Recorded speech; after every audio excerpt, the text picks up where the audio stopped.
Buenas noches, Monte Tantis. Buen día, planeta Tierra. Aquí psicólogo en Coruscant en una edición más de Psicólogo en Coruscant del podcast.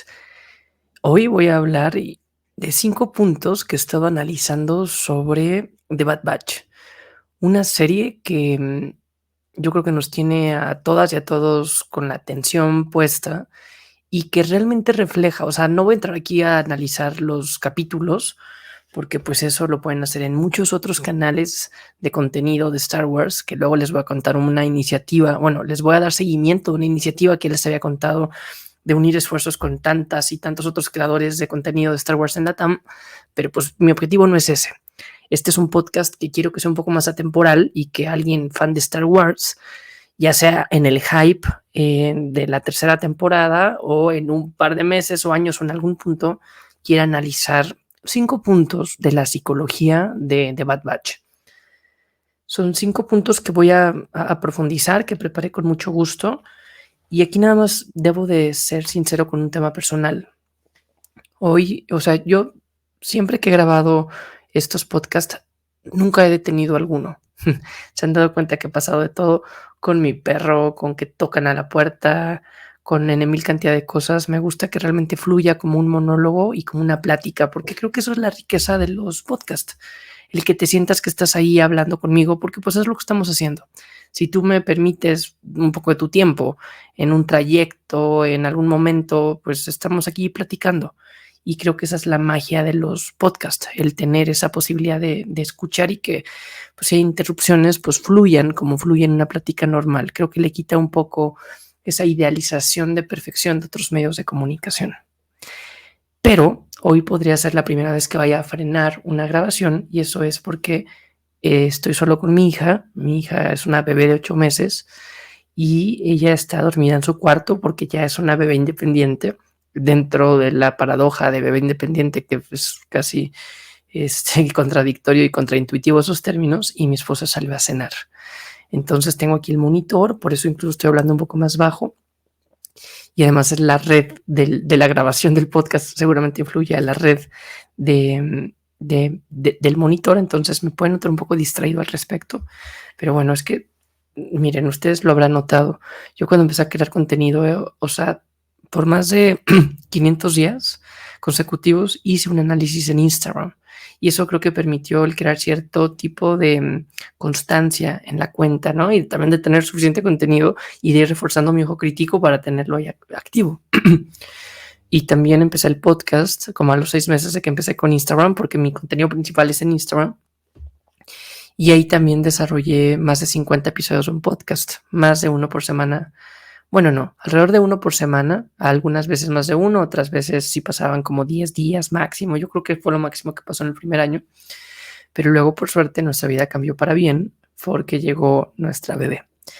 Y a partir de ahí, yo ahorita vi que se giró completamente y eso es algo nuevo, pero a partir de ahí la vida cambia de uno, ¿no? Y uno se puede preparar. Aquí fue una bebé planeada, una bebé deseada, una bebé que llevamos muchos años pensando que llegara en este momento y por suerte llegó en este momento.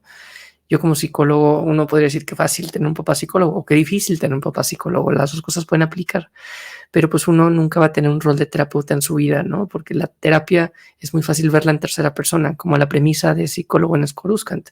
Es más fácil ver todo esto desde una galaxia lejana a verlo en primera persona, ¿no? Pero bueno, mi vida cambió significativamente, cambió para bien. Tampoco lo quiero romantizar, no todo es perfecto, pero sí es increíble. Pero pues ya no he tenido sin duda tiempo para, no sé, poder profundizar más en este tipo de podcast, pero también lo disfruto. Porque además esto lo hago como un hobby a final de cuentas y creo que son esos hobbies que hay que hacerlo sí con constancia, con cierto tipo de periodicidad, pero también pues adecuarse a su vida, ¿no? Y ahorita que tenemos una bebé y que la vida cambió, y si mi vida cambió, la de mi esposa cambió mucho más, ¿no? Y eso que somos una pareja que realmente nos dividimos responsabilidades, pero no necesariamente es así. Yo me puse aquí a proyectarme un poco, disculpen, pero pues yo creo que esa es la parte de la riqueza y creo que sí ya despertó, pero la veo tranquila, entonces voy a avanzar con estos 5 puntos analizando la psicología de Bad Batch. El primero es el sentido típico de Bad Batch, hasta el significado del nombre, y no voy a entrar al sentido del lote malo, pero ¿qué significa un lote malo? Es un lote defectuoso. nos están presentando no necesariamente al típico y convencional héroe perfecto. No nos están presentando a quien hace las cosas del todo bien, nos están presentando al lote defectuoso.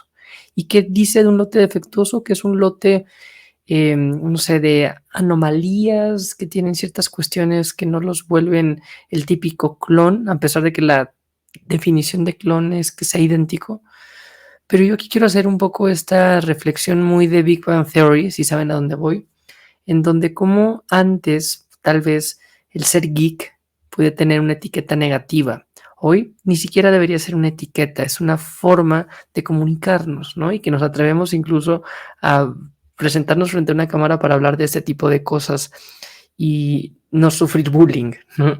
Y si se sufre, existen ya muchos más canales para poderlo mitigar, para realmente aceptar una individualidad, una singularidad, una diversidad, y vuelvo al término inicial, una aceptación de los gustos, en donde no únicamente los estereotipos tradicionales de pues es cool hacer esto o es bueno ser esto y es malo ser esto y te voy a etiquetar y te voy a hacer bullying. No, como que The Bad Batch nos presenta eso muy al estilo X-Men, ¿no? En donde también eran mutantes, en donde también eran estos excluidos, pero aquí de una naturaleza en un universo de Star Wars que nos presenta como el que alguien sea diferente, más allá de ser malo, es algo que te permite reforzar tu individualidad y aceptar cómo eres y no tener que seguir patrones. Y eso es algo que a mí me gusta mucho de los clones, en donde irónicamente, a pesar de que son todos idénticos y que tienen la mayoría las mismas, el mismo código genético, se diferencian, ¿no? Y no solamente por una cuestión genética, sino se diferencian por gustos y empiezan a encontrar su propia identidad marcando con color sus cascos o las mismas personalidades de los clones, ¿no? Incluso los clones, a diferencia de los Stormtroopers, los encontramos con un nombre. No hay nada más personal, no hay nada que reconozcamos y que respondamos mejor que nuestro propio nombre. Entonces, creo que aquí este primer análisis, esta primera interpretación va en esta línea. El segundo que les quiero decir es un poco en torno al formato de Bad Batch, que es una serie animada. Y aquí podremos entrar nuevamente al prejuicio, de decir, las animaciones son para niños. Y podríamos nuevamente vencer este prejuicio, este estereotipo como el punto previo, en donde pues ser normal o lo mejor es ser uno más y sobresalir es algo negativo, ¿no? Entonces, aquí en una serie animada uno diría, pues sí, seguramente no va a ser el plato principal de una plataforma como Disney Plus, en donde se puede asumir que por ser una serie animada tener un componente para niños más infantil, pero las personas que ven The Bad Batch y sobre todo la tercera temporada no me dejarán mentir, no es el caso. No, es una serie oscura, una serie profunda, una serie que incluso está profundizando como pocas en el arco de Palpatine, de la clonación y de esta perspectiva tan cruda del imperio de erradicar planetas, de no tener tolerancia, de oprimir. Yo creo que es una de las formas más oscuras que hemos visto a Palpatine con contexto. Palpatine, sobre todo en las precuelas, en las secuelas no, y en la trilogía original pues, era como muy general, pero Palpatine siempre ha sido un villano con mucho contexto y aquí se profundiza en un arco de el grado máximo de ambición por poder que no se limita únicamente a tu vida, sino que la quieres trascender. Nadie ha tenido tanto poder como quien es emperador, o sea, no solamente de su imperio como en nuestro planeta, no solamente un planeta, siquiera en nuestro planeta nunca ha habido un emperador del planeta, sino un emperador de una galaxia. Es una locura. Y aún así no le es suficiente y quiere trascender a la vida de formas sobrenaturales y de forma abominables, ¿no? Abominaciones. Entonces creo que aquí esta oscuridad que nos presentan de Palpatine, estos claros oscuros que nos presentan de los clones, de seguir órdenes, de la rigidez ética, de tomar alguna decisión, de un lavado de cerebro, del poder que puede llevar la ciencia mal empleado, que puede ser incluso una rima a la inteligencia artificial y al camino hacia donde nos llevan. El dilema, no sé, de los famosos M's midichlorianos, que es la explicación científica y tecnológica de la religión, que nos presentan unas condiciones después de una guerra, cómo no se resuelve todo y sigue en oscuridad. Eso que te lo presenta en una serie animada es una locura. Y a la par, evidentemente, pues va a tener sus arcos autoconclusivos y su toque de aventura, muy Star Wars, porque Star Wars siempre ha tenido como ese balance entre lo terrenal, entre la ambición y también entre esta otra perspectiva mucho más de fantasía. Por primera vez voy a hacer un freno en mi transmisión y regresaré, pero ustedes no lo van a notar porque ya no los hago en vivo para poder hacer esto. Entonces aquí denme un segundo y regresaré. Disculpen. Ya regresé y ¿qué pasó? Nada. No es cuando, esto es una muestra que incluso en psicología usamos mucho, cuando uno tiene una fobia, tiene una obsesión, tiene una manía y que dices, no sé, tengo que cerrar 5 veces la puerta porque si no, no puedo, ¿no? O sea, no crees que el mundo va a explotar. Bueno, hay gente que el mundo sí cree que va a explotar por ese tipo de cosas, pero piensa que se le va a salir del control, ¿no? Y sobre todo cuando uno tiene una personalidad neurótica y obsesiva. Y aquí yo siempre decía, pues no quiero frenar uno y pues lo frené y no pasa nada. Y al revés, es hasta liberador. Y les digo, o sea, uno cuando tiene un hijo realmente termina aprendiendo muchísimas cosas. Estaba repleto por mis cookies de Star Wars, sin duda, pero en mis cuentas personales estaba repleto de información de recién nacidos y había una típica frase que decía cuando iban a nacer, ¿no? ¿Estás listo para ir a una cita con alguien que no conoces y que vas a vivir toda la vida con esa persona? Y uno podría asumir, pues sí, mi bebé, ¿no? Una cita ciegas, pero no eres tú porque cambias muchísimo. Pero bueno, ya hablamos de 2 puntos. El primero va en torno a la personalidad, ya que The Bad Batch es un grupo aislado y etiquetado que hoy en día es lo que hay en tendencia y que en un mundo diverso, incluyente y con singularidad se permite que seamos auténticos. El segundo, sin duda, en este punto de que una animación no es exclusiva para niños y que incluso nos permite hacer historias mucho más innovadoras, romper otro tipo de dimensiones que a veces, incluso con la tecnología al día de hoy, nos podemos limitar a ciertos cuadros o a cierta escala por no gastar tal vez. Y hoy vamos entonces, bueno, ahora vamos entonces con este tercer punto, que es, vean aquí, Star Wars original y qué fue la extensión, ¿no? Las precuelas. Y la extensión de las precuelas fue conectar las precuelas con Star Wars original con Clone Wars. Y la extensión o el spin-off fue de Bad Batch, ¿no? Entonces estamos hablando del Bad Batch de la trilogía original, son las precuelas. El spin-off de las precuelas es Clone Wars y el spin-off de Clone Wars es The Bad Batch. Entonces estamos diciendo que The Bad Batch es la secuela de la secuela de la secuela de Star Wars original. Y esa es la riqueza de Star Wars, esta rica tradición de una temporalidad no lineal en una sola historia que no se vuelve a contar y que se profundiza en ciertos arcos que permite conectar ciertos puntos y que es una narrativa bien compleja en donde tienen que conectarse no solamente el status quo del punto inicial, sino el punto final, ¿no? Como Rogue One, que sabemos, bueno, empieza en esta época del Imperio, pero pues tiene que terminar en episodio 4 y tiene que terminar así, o como Andor va a terminar exactamente, Andor es otro ejemplo de esto, ¿no? Del spin-off de la precuela de la precuela. Y esto, que sin duda podría ser forzado, es realmente un ejercicio bien interesante para observar y ver cómo se va conectando y sobre todo el fenómeno y visibiliza la relevancia del contexto. No me dejarán mentir, pero cuando han visto Clone Wars reinterpretan muy diferente las precuelas, porque se profundiza en el arco y en la personalidad de Anakin. Y cuando has visto Rogue One ves diferente episodio 4, ¿no? Entonces esto hace que, aunque es una misma historia per se, el contenido que estás viendo, el tú tener este contexto, pues le das otro grado de escala, de dimensión, de significado a tu vida. Y Star Wars siempre tiene esta forma no lineal que antes se conocía como el universo expandido, pero que hace me gusta la palabra expandir, porque es decir, bueno, está esto, pero veamos esta visión transversal y te hace sensible del contexto. Yo hacía un análisis de qué importante es el contexto porque te presenta el texto, va apareciendo así, ¿no? Muy Flash Gordon, muy retro, pero que te va explicando un poco en dónde estamos parados y por qué esto es relevante, ¿no? Y por qué realmente se puede reinterpretar un mismo contenido de forma diferente. Y The Bad Batch hace eso con los clones, hace eso con el Imperio y también está haciendo esto con las secuelas.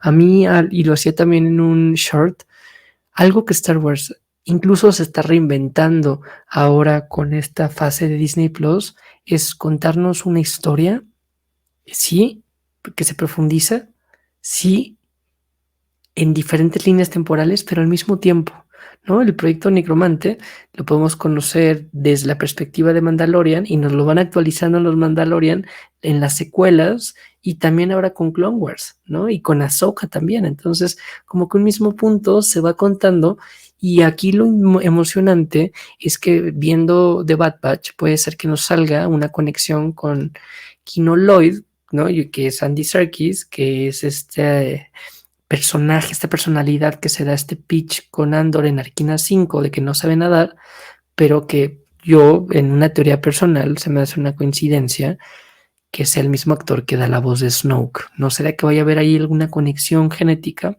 O con Dayton, que es el papá de Rey, y quienes hemos leído la novela de Shadow of the Sith, no la he terminado porque, como pueden ver, mis tiempos son limitados, entonces mientras la duermo estoy leyendo en mi Kindle. Ya no puedo continuar con mi colección física, pero pues eso me permite que con oscuridad total pueda leer.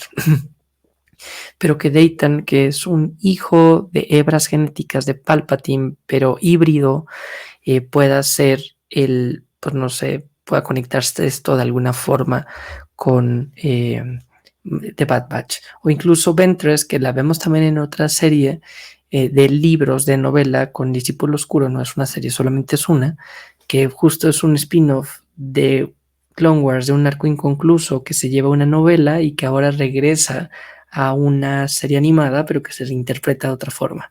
El jugar incluso en diferentes formatos y saber que lo que está pasando ahora puede tener una conexión con la Alta República, puede tener una conexión con las secuelas, es una cosa loquísima, ¿no? En un storytelling yo creo que ya no tenemos que entrar a detalle lo que estamos viendo aquí, pero realmente es un fenómeno único como Star Wars se está contando así. Ese es el tercer punto.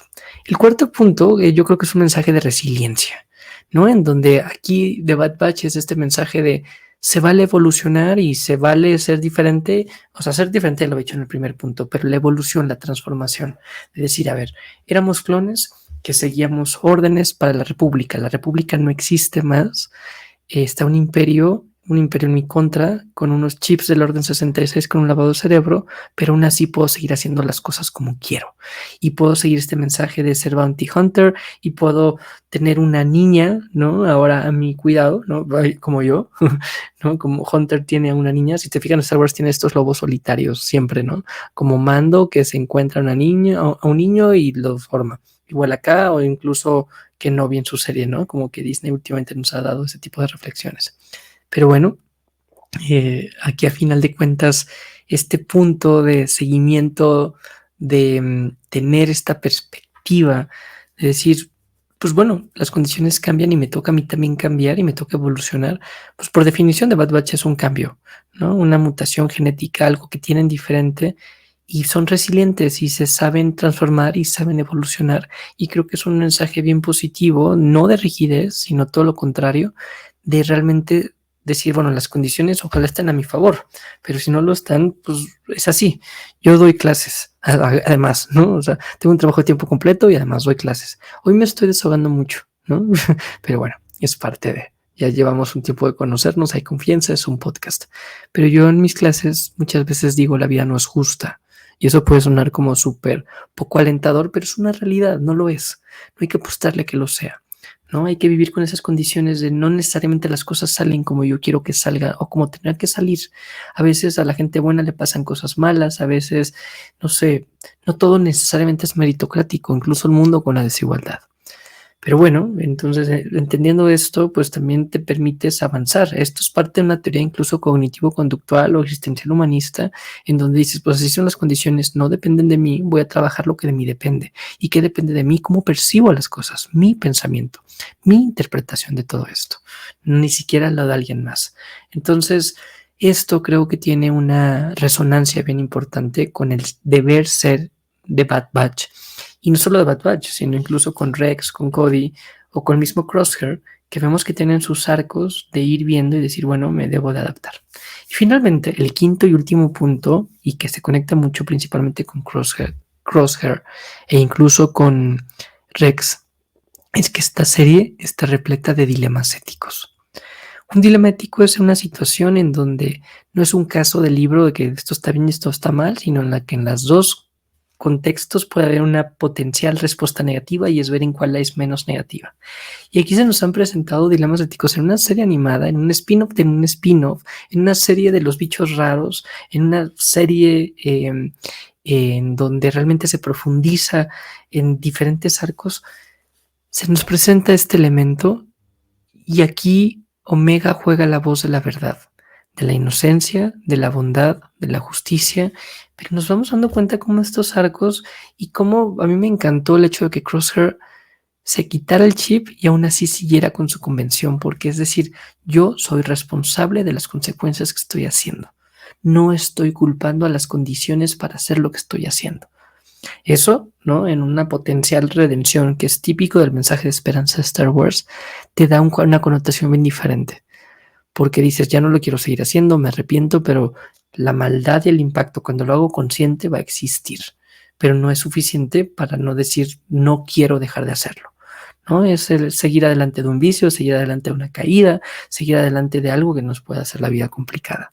Y uno podría decir, es que estará ya para qué cambio. O si ya hice mal, pues a buena hora me voy a redimir. Y pues no, Star Wars tiene este mensaje de esperanza, pero ha estado repleto de Bad Batch de dilemas éticos. De dilemas éticos desde la senadora Chochi que presentaba si se iba a quitar o no una pensión, porque tenían una aceleración, un desarrollo acelerado. Pues de hecho, el que existan clones es un dilema ético. Y más si son utilizados como medios y más como armas, ¿no? Entonces, desde la definición de la guerra clon estuvo presente este dilema ético, pero si a eso le sumamos en el tiempo de la Alta República, en el tiempo del Imperio y el lote malo, pues nos da una perspectiva bien diferente. Aquí, yo en un principio, le soy sincero, cuando supe que iba a ver la serie Bad Batch, me pareció forzada y dije, pues no soy fan, pero pues aquí no va a importar. Pero nuevamente caí y ahorita digo, claro, tiene muchísimo sentido lo que nos están presentando aquí. Y es bien interesante y es bien relevante y aporta bastante porque también nos presenta un potencial encuentro entre los clones y los Stormtroopers en dilemas éticos, políticos, económicos, en una escala nunca antes vista y que también se reinterpretan hasta los nombres de las películas. Este verdaderamente será el ataque de los clones, ¿no? Y verdaderamente será esto el regreso del Jedi cuando veamos hacia dónde va tal vez Ventress, ¿no? Entonces, esto es una especulación, no sé qué tan responsable y pues bueno, creo que eso puede dar un poco de contexto de por qué me parece que The Bad Batch es una serie que aporta y que aporta mucho psicológico. Cuéntenme qué les parece. Recapitulemos brevemente los 5 puntos. El primero era, se vale ser diferente y no por ser diferente está mal. Al revés, hoy en día el mundo lo llevamos quienes somos diferentes y no forzándola, sino aceptando como somos. El segundo, una serie animada se puede profundizar en cosas loquísimas y no necesariamente van a ser para un contenido infantil. Nuevamente se rompen prejuicios y estereotipos. El tercero se profundiza con el spin-off del spin-off del spin-off del spin-off y nos presenta y nos una forma de reinterpretar lo actual visibilizando el valor del contexto. El cuarto toca evolucionar y transformarnos según las circunstancias y si las cosas fluyen a tu favor y eres un soldado clon en la República, qué bueno, pero si eres un soldado clon en el Imperio y además eres el lote malo del soldado clon, pues te puedes echar como víctima o puedes salir adelante. Y finalmente los dilemas éticos van a estar siempre presentes y aquí no vamos a contar con nada más que con nuestros propios principios y nuestra propia moral para salir adelante. Ojalá tuviéramos una Omega, tuviéramos una conciencia, pero eso finalmente lo tenemos adentro de cada una y cada uno de nosotros. Por favor, si llegaron hasta acá, en verdad hay todo un esfuerzo de mi parte y no me estoy aquí queriendo aplausos, ¿no? Yo es algo que lo hago con mucho gusto porque es mi hobby, pero para que este contenido resuene y genere discusión, denle like, suscríbanse, activen las campanitas, las notificaciones y compartan en el chat y díganme, ¿les parece? ¿No les gusta? ¿Qué pasó con que haya frenado este podcast? No, o sea, puedo ser menos talk al respecto. Siento que pueden pensar que soy un neurótico, pero pues bueno, es mejor ser neurótico que psicótico. Pero bueno, esos análisis los haré en otro momento porque un psicólogo nunca debe de interpretar fuera de un consultorio. Y les había dicho que les quería contar brevemente de Star Wars Latam. Bueno, no había usado el nombre, pero en uno de los últimos directos que tuve con el datapad de David, un buen amigo de Argentina, bueno, de Venezuela, pero que vive en Argentina, que seguramente lo conocerán bien y a quien le mando un gran saludo, estamos diciendo que vendrá el 50 aniversario de Star Wars tarde o temprano y que pues, sería muy bueno unir esfuerzos con todas las personas que crean contenido de Star Wars en español. Y bueno, ya podrían seguir la historia, incluso hay cuentas de Star Wars Latam en YouTube, en Instagram, en Facebook, pero hoy somos, no nos ha contado, pero creo que somos ya casi 50 creadores de contenido en este sentido compartiendo y se crea una comunidad y no sé, ha sido bien interesante la forma en que lo hemos llevado y han habido actores clave y han habido obviamente temas sensibles y complejos, pero pues va tomando buena forma. Entonces ya ojalá en algún momento puedan seguir estas redes, seguir a todas las personas creadoras de contenido de América Latina que están acá, que es valiosísimo y se va creando una comunidad de identidad, pertenencia, lo que siempre ofrece Star Wars. Les quería contar eso. Muy bien, pues ya con eso me despido. Aquí yo siguiendo el dormir de mi bebé, la pueden ver ahí muy tranquila a la pequeña Fernanda. No se llama Leia, pero sí hace rato que la bañaba. Sí puse Baby Wars, que es música Lullaby, que son las versiones de música para bebé de Star Wars. Totalmente recomendable si un día tienen, por alguna razón, ya sea con un bebé o quieren música de bebés para relajarse, escuchen Baby Wars, vale totalmente la pena. Bien, pues no me dejarán mentir, es mucho más fácil hablar de estos temas si los hablamos desde una galaxia muy, muy lejana, así analizamos en primera persona nuestras defensas y si somos o no diferentes o atípicos. Hasta aquí su amigo psicólogo en Coruscant. Muchas gracias por acompañarme en un episodio más que disfruto y que ya extrañaba y que seguiré por acá, les prometo, regresaré. Que la fuerza nos acompañe siempre. Hasta luego.